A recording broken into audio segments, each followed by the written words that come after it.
Hello everyone, it's me JB from UniqueTutorials. Today in this video I'll show you how to make the lock screen wallpaper keep changing whenever you touch the display screen in iPhone. So without further delay, let's begin. So firstly, let me press the lock button. Now you can see the lock screen, so just tap and hold on it.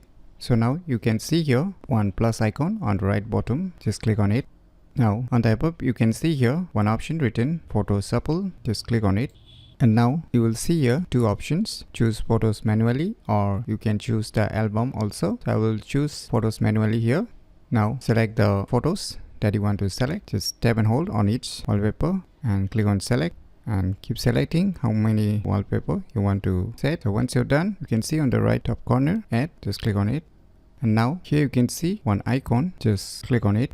Now you can see your shuffle frequency, so just select this on tap option. Now once your all selection is done, just click on this add button. Now just click on this set as wallpaper pair and click on the wallpaper again.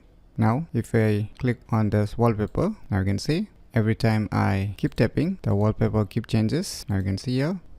You can see. So by using this cool tricks, you can easily make the lock screen wallpaper keep changing whenever you touch the display screen in iPhone very easily. So if you never known about the cool tricks, then you should definitely give it a try. So if you find this video tutorial useful, please click on the thumbs like button, and if you're new to our channel, click on the subscribe button. And lastly, thanks for watching.